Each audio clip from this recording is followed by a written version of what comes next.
마라나타 친구들 안녕하세요. 오늘 하루 잘 지냈나요? 우리 친구들은 하나님의 말씀에 얼마만큼 순종할 수 있을 것 같아요? 하나님께서 만약 가장 아끼는 장난감이나 어떤 것을 달라고 하신다면 하나님께 순종하고 드릴 수 있을까요? 감자쌤은 오늘 하나님께서 가장 소중한 것을 달라고 하셨을 때 그것을 하나님께 드리기로 순종하였던 한 믿음의 사람의 이야기를 들려주려고 해요. 오늘의 이야기 시작하겠습니다. 빛을 전한 사람들 1권 14장 믿음의 시험입니다.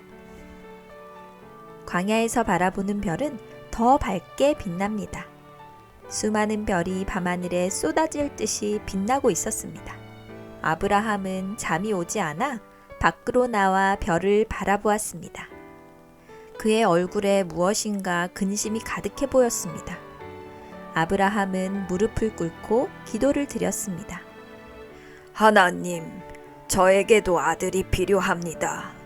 저와 아내는 이제 나이가 많아 아들을 가질 수 있을지 의문입니다. 주님께서 분명 저에게 후손을 주실 것이라는 약속을 하셨습니다. 그 약속은 언제 이루어지는지요? 아브라함이 기도할 때에 그 기도를 하늘의 하나님께서 듣고 계셨습니다. 하나님은 아브라함의 기도에 응답하셨습니다. 아브라함아, 나의 약속을 의심하지 말아라. 내가 너에게 약속한 것처럼 분명 하늘의 별과 같이 많은 후손을 줄 것이다. 아브라함은 잠깐이지만 하나님의 약속을 의심한 것을 후회했습니다. 그리고 다시 감사의 기도를 드렸습니다. 하나님의 약속을 다시 받은 아브라함의 마음이 편안해졌습니다. 이제는 잠을 잘 잘 수 있게 되었습니다. 어느덧 계절이 여러 차례 바뀌었습니다. 밖에서 양을 돌보는 아브라함에게 사라의 몸종이 급히 달려왔습니다. 주인님! 빨리 오세요! 마님이 임신을 했어요! 정말 놀랍지 않나요? 빨리 오세요! 아브라함은 뛸 듯이 기뻤습니다. 그리고 임신한 사라를 만나기 위해 열심히 달렸습니다. 비록 나이가 들어 발걸음은 느렸지만 이날만큼은 청년으로 돌아간 것 같았습니다. 사라, 당신이 임신했다는 것이 사실이요. 정말 우리에게 아이가 생긴 것이요. 맞아요, 아브라함. 하나님께서 약속을 지키셨어요. 우리에게 아기를 주셨어요. 오, 주님, 정말 감사합니다. 우리에게 아기를 주셔서 정말 감사합니다. 몇 년의 시간이 흘렀습니다. 어느덧 이삭이 자라 소년이 되었습니다. 이삭은 아버지와 어머니의 말씀에 언제나 순종했습니다. 귀찮은 일을 시켜도 기쁜 마음으로 달려가 아버지를 돕곤 했습니다. 아브라함은 그런 이삭이 너무나도 사랑스러웠습니다. 아브라함은 종종 이삭을 데리고 높은 산에 올라가 넓은 평야를 보여주며 하나님께서 자신을 어떻게 인도하셨는지를 말해주었습니다. 그리고 하나님의 약속에 대해서도 이야기해 주었습니다. 이삭아, 이제 너도 어느덧 소년이 되었구나. 너도 아버지를 따라 양을 잡아 제사를 드려야 한단다. 하나님은 우리의 죄를 용서해 주시고 우리를 구원해 주실 것이란다. 그러나 우리의 죄를 위해 순결한 양이 희생되어야 하지. 이 양은 먼 훗날 우리의 죄를 용서해 주시기 위하여 오실 메시아를 상징한단다. 이제 나와 너를 위해 제단을 쌓았구나. 주위에 있는 큰 돌을 주워오렴. 이삭은 부지런히 돌을 날랐습니다. 그리고 제단을 쌓았습니다. 이삭은 아버지의 명령에 따라 어리고 깨끗한 양을 데리고 왔습니다. 양은 자신이 죽어야 한다는 것을 모르는 것처럼 얌전히 이삭의 손에 붙들려 끌려왔습니다.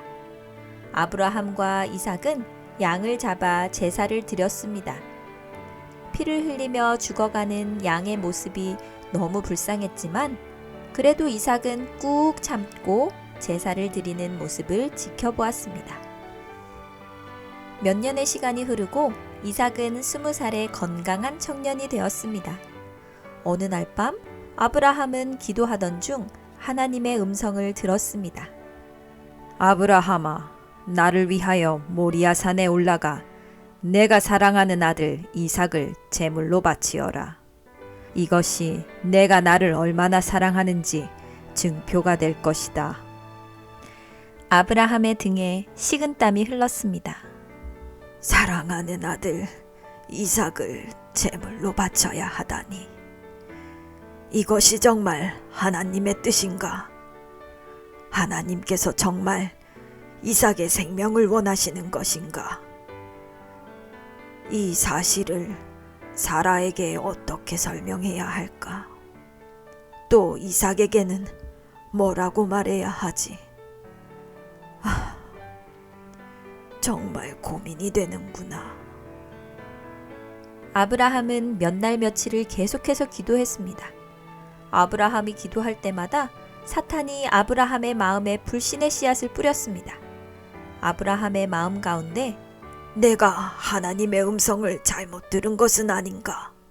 하나님께서 살인하지 말라 하셨는데 정말로 내 아들의 생명을 원하시는 것인가? 하는 의문이 들었습니다. 그럴수록 아브라함은 더욱더 기도했습니다. 하나님, 주님의 뜻을 알기를 원합니다.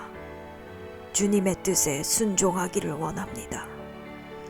저는 믿음이 부족하여 계속해서 의심이 듭니다.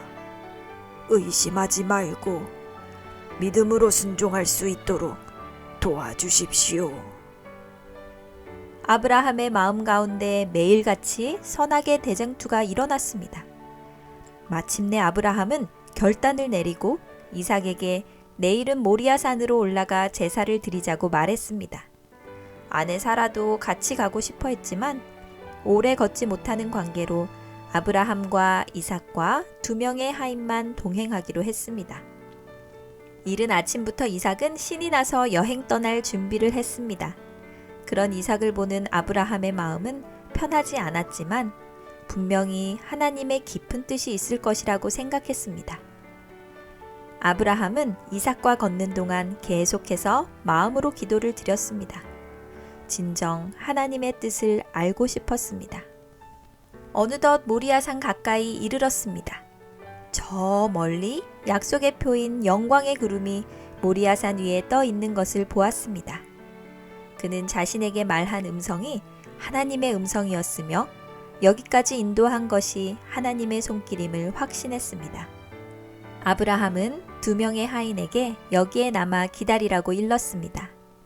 그리고 이삭에게 둘이 함께 모리아산에 올라 제단을 쌓고 제사를 드리자고 했습니다. 아브라함은 앞에서 걸었고 이삭은 뒤에서 나무를 지고 산을 올랐습니다. 지정된 장소에 이르러 이삭은 제단을 쌓기 시작했습니다. 이삭은 여러 차례 제단을 쌓아 보았으므로 능숙하게 제단을 쌓았습니다. 아브라함은 멀찌감치 앉아서 물끄러미 사랑하는 아들 이삭이 제단을 쌓는 모습을 지켜보았습니다. 드디어 제단이 완성되었습니다. 이삭은 땀을 닦으며 아버지에게로 나왔습니다. 그리고 아버지의 분부를 기다렸습니다. 이삭, 하나님께서 너를 원하시는구나. 우리는 지금까지 양을 잡아 제사를 드렸지만 아브라함은 더 이상 말을 잇지 못했습니다. 그리고 눈물을 흘렸습니다. 이미 모든 것을 알고 있다는 듯이 이삭은 묵묵히 제단 위로 올라가 누웠습니다. 이삭은 유년 시절부터 즉시 신뢰하고 순종하도록 훈련되어 있어서 하나님의 목적이 자신에게 알려졌을 때 자원해서 순종하였습니다. 아브라함은 이삭에게 마지막으로 사랑하는 마음을 전하고 눈물을 흘리며 이삭을 껴안았습니다. 그리고 칼을 들었습니다. 이삭은 눈을 감고 조용히 기다리고 있었습니다. 그 순간 하늘에서 하나님의 음성이 들렸습니다. 아브라함아, 아브라함아, 그 아이에게 내 손을 대지 말아라. 아무 일도 그에게 하지 말아라. 내가 내 아들 내 독자라도 내게 아끼지 아니하였으니 내가 이제야 내가 하나님을 경외하는 줄을 알았느니라. 아브라함은 털썩 주저앉았습니다. 온몸에 힘이 빠졌습니다. 들고 있던 칼도 놓쳤습니다. 그리고 누워있는 이삭을 붙들었습니다. 그때 뒤쪽에서 양의 울음소리가 들렸습니다. 이삭이 눈을 떠서 보니 한 수양이 수풀에 걸려 있었습니다. 아브라함과 이삭은 수풀에 걸린 양을 잡아 제사를 드렸습니다. 제사의 연기가 하늘 높이 올라갔습니다. 아브라함과 이삭은 눈물을 흘리며 하나님께 감사의 제사를 드렸습니다. 그리고 아브라함은 사랑하는 아들 이삭을 꼭 안아주었습니다. 잘 들었나요? 여호와 이레는 하나님께서 준비하신다 라는 뜻이 있어요.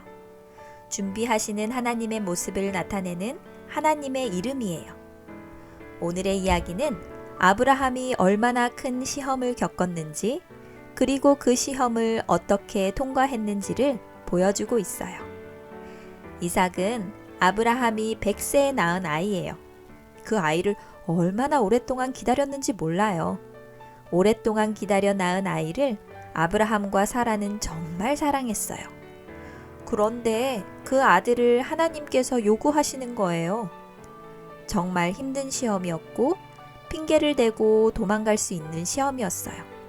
하지만 아브라함은 하나님의 뜻을 실행하기를 피하지 않았어요.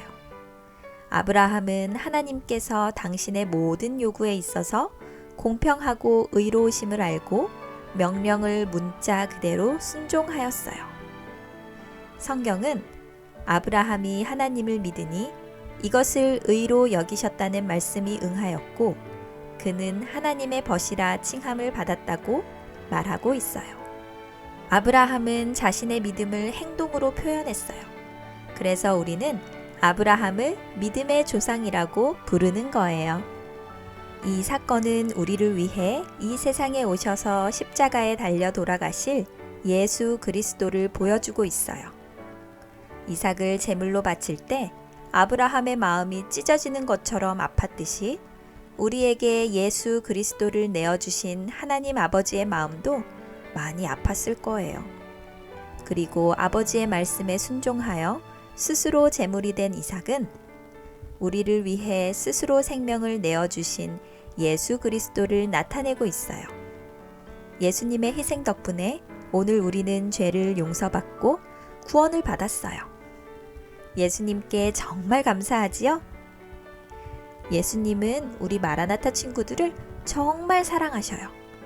그래서 십자가에 달려 죽으시면서까지 우리 친구들을 구원하려 하신 거예요.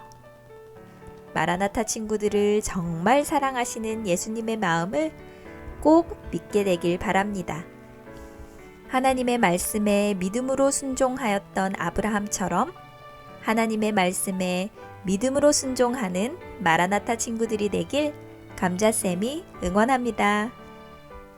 하나님께 대한 믿음을 어떻게 표현할 수 있을까요? 내가 표현하고 싶은 방법을 댓글로 남겨주세요. 축하받고 싶은 일이나 나누고 싶은 이야기를 남겨주어도 좋아요. 감자쌤이 댓글을 소개해 드릴게요. 감자쌤 이야기를 사랑하는 세자매입니다. 감자쌤, 저는 하나님이 다른 사람을 용서해 주시는 모습을 닮고 싶어요. 그리고 감자쌤은 아빠 닮으셨어요? 아니면 엄마 닮으셨어요? 궁금해요. 첫째 딸 채연 올림. 우리 첫째 딸 채연이 댓글 고마워요. 감자쌤은 어렸을 땐 아빠를 닮았다고 생각했는데 점점 크면서는 엄마를 더 닮은 것 같아요. 그리고 우리 채연이가 용서해 주시는 하나님처럼 다른 사람들을 용서해 주는 멋진 어린이가 되기를 감자쌤이 응원할게요. 감자쌤, 저는 하나님의 친절한 모습을 담고 싶어요. 그리고 매일매일 재미있는 이야기를 들려주셔서 감사합니다. 둘째 딸 체린이 올림. 체린이는 이미 하나님의 친절한 모습을 많이 담고 있는 것 같아요. 앞으로도 하나님의 친절한 모습을 많이 나타내주면 좋겠어요. 감자쌤, 하나님이 내 마음을 잘 알아주실 것 같아요. 나도 마음을 친절하게 하고 싶어요. 감자쌤 잘 자요. 사랑해요. 셋째 딸 채아 올림. 맞아요. 하나님은 우리 채아의 마음을 아주 잘 알고 계시죠. 우리 채아의 마음도 하나님의 마음을 알고 하나님의 마음을 더 많이 닮아갈 수 있기를 감자쌤이 응원합니다.